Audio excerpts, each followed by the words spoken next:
We've already discussed in the past an explanation, perhaps, for the death of the students of Rebbi Akiva, of the 24,000 talmidim of Rebbi Akiva who died. You should go to the playlist and see those videos that we discussed over there. Gemara in Yevamos explains on Samach Beis that Rebbi Akiva had 24,000 students, and they all died in between Pesach and Shevuos, during this time that we're in right now. This is seferas haomer. Tana kula meisim a Pesach v'aratzeres.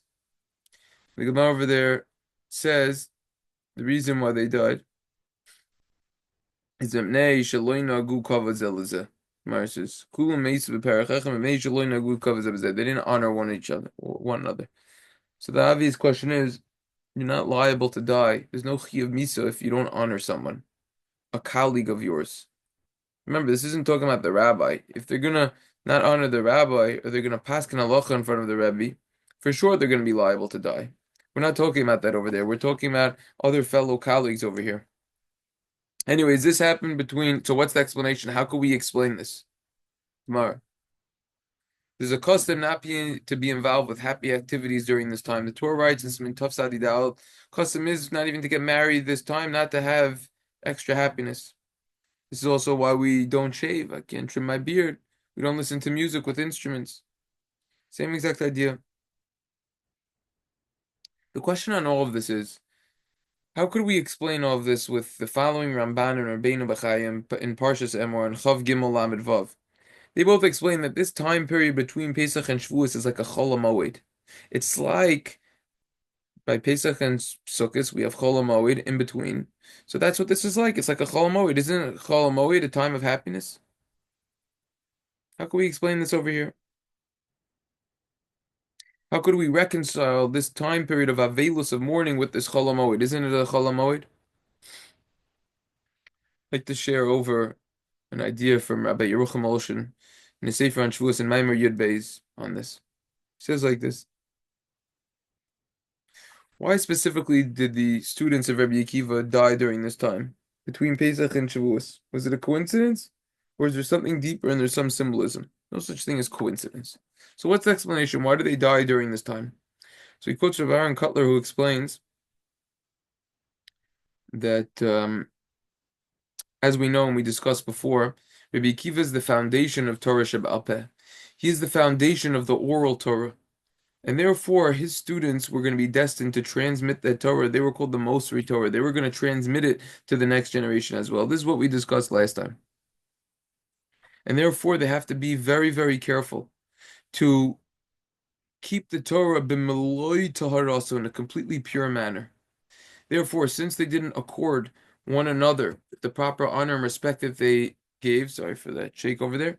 So therefore, there was a pagam, there was a blemish in the level of the Torah that they were transmitting, or they were going to transmit, rather. And therefore, they were unfit to be people who were going to transmit the Torah. And therefore, they died during that time. And as the Gemara says, the world was shamim, the world was desolate, until Rebbi Akiva then taught a few more students. So now we can understand why them not giving each other honor is such a severe thing. Because Rabbi Akiva was the foundation of the Torah Sheba'al Peh, the oral Torah, and his students were going to be the people who were going to transfer it over. So therefore, they needed to be completely wholesome in the 48 ways to acquire the Torah. And if they were lacking just one of them, that would be an issue. And they were lacking, as we discussed last time, the diktul chaverim, which was analysis with their friends. We discussed that more last time, and therefore their Torah wasn't complete. So that's the idea over here, and that's really what we discussed last time. You can't lack one of the 48 ways to acquire the Torah. The Torah is acquired in 48 ways. You can't lack that. And if you are, then you can't be a receptacle or the person who is going to be, or the people who are going to be able to transfer the Torah to the next generation, to transmit it.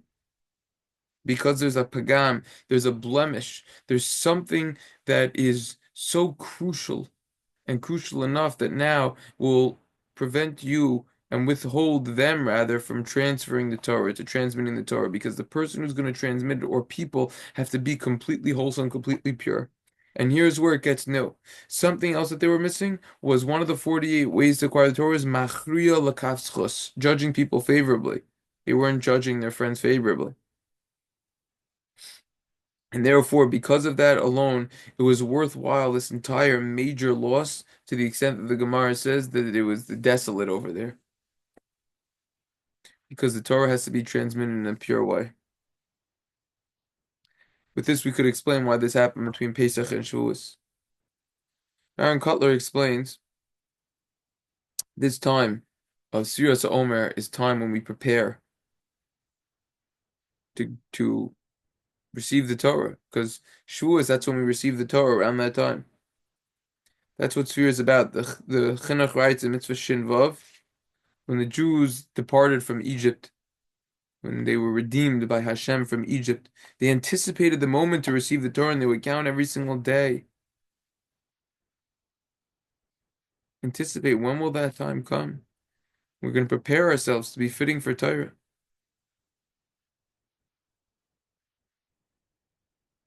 So we see that the main thing that we need to do during this time is to prepare ourselves. How are we going to acquire the Torah? aka the 48 ways to acquire the Torah. So we see that according to this chinuch, that they died during this time because these are days of hachana, days of preparation to receive the Torah.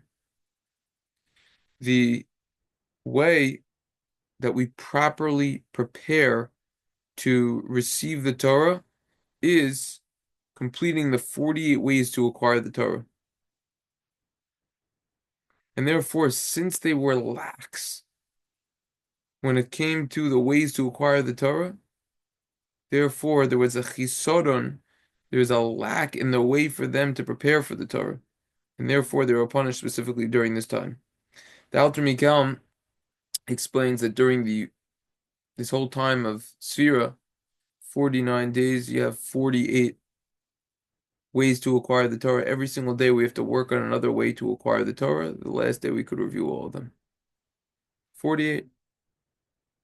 In addition to that, the Vilna Gaon, his commentary to the Pasuk in Mishlei on Lamed Aleph Chav Tes, Rabos Bonos Asel Chayil, Matri of Chayil is 48. Torah is acquired 48 ways.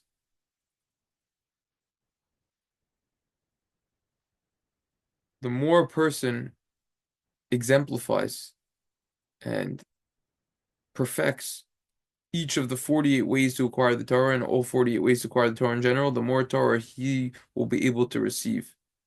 However, the truth of the matter is, excuse me, the truth of the matter is that it's impossible for a person to have a perfection in all 48 ways to acquire the Torah. We'll have a perfection, will be good in certain of the ways, but not all of them. For everyone to have it, that's very difficult to do. So we see, according to this Vilna Gaon, that the only way to have all 48 ways to acquire the Torah and be in a perfect manner is if we group together with our friends. And everyone then combines and joins their energies that they have and where the area that they shine of the 48 ways, then we're like one body, we're all together. That's the only way to do it over here. When we all combine together. And the insight from this Vilna Gaon, Chiddush is that we could combine together. We do have the ability to do this. That's the insight that we see from this.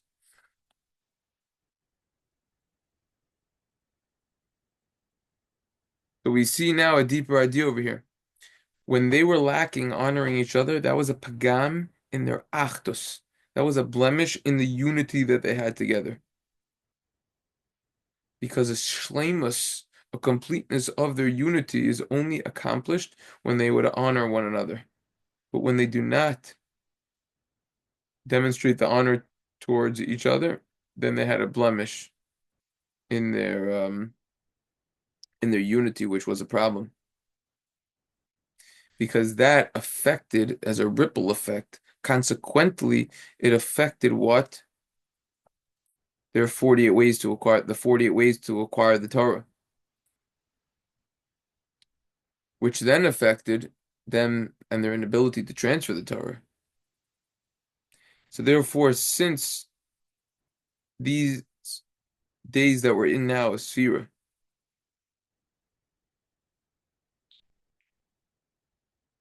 when we're in these days, we have to contemplate what we're talking about over here. Special days to work on the 48 ways to acquire the Torah. And we have to strengthen ourselves with our unity through honoring one another.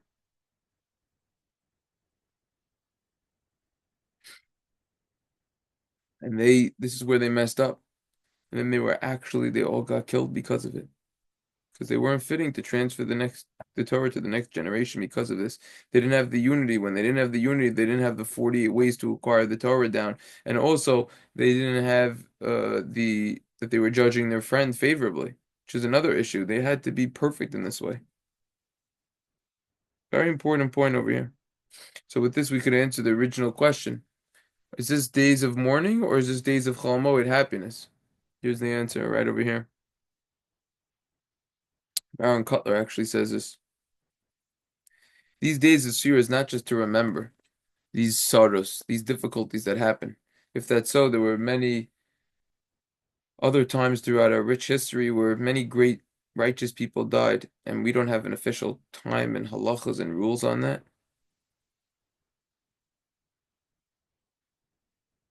Rather, the idea over here is that this will assist the avoda, what we need to do during these days of sefira. This is a time where we need to prepare to receive the Torah. So the way to do this is through contemplating the mourning, the avelus, and the reasons of the death. That the main point that we have to now mourn over these great students of Rebbi Akiva for generations is so that will cause an awakening within us to recognize and to know how great Kama Gadol Ha'avel Elder Torah Yisrael, how great the mourning is that now we don't have that Torah, that we lost all that Torah, which is the worst, and it's the worst of all destructions. When we contemplate the reason for the punishment of these students, so that will cause us to recognize, to realize the completeness of where we need to be heading in terms of from a perspective of our characteristic traits, just proper etiquette, right? Etiquette. So with midos, derech eretz, especially by people who are learning Torah, because these are great people who we can't even fathom how holy they were and how much Torah they know, and still look at what happened because of this. So we see from over here that the foundation for the reason, the yesod of the inyan for the takana of the avelus, the foundation for this matter of the enactment of the mourning for the students of Rebbi Akiva is not just because of mourning for something difficult that happened. Rather, it shows us, it teaches us how we need to prepare ourselves for Matan Torah through fixing our actions, the way that we act towards other people. In other words, it's a time of mourning, and it's a chol hamoed in between Pesach and Shevuos because this is how they're mourning. When we mourn the death of these talmidim, this will help us reach higher levels, right? History tends to repeat itself. We have to learn from their mistakes and apply it to our own lives. This is the idea over here. So it's a chol hamoed because, in other words, it prepares us for Shevuos, aka the time when we receive the Torah properly. That's the basic idea over here. This is the basic explanation. Another reason why the students of Rebbi Akiva were chayiv misa, were liable to die for merely, so to say, not giving each other honor. It was not just a merely. It's not just a small thing. It was a big thing. This is the essence. This is what it's about. Number one, because they didn't judge each other favorably, and therefore they were lacking in the 48 ways to acquire the Torah, and they didn't have that unity. If they don't have that unity, they can't connect all together with the 48 ways to acquire the Torah. If you don't have the 48 ways to acquire the Torah, you can't be the leaders for the next generation and the transmitters of the Torah, the most Torah to the next generation as well.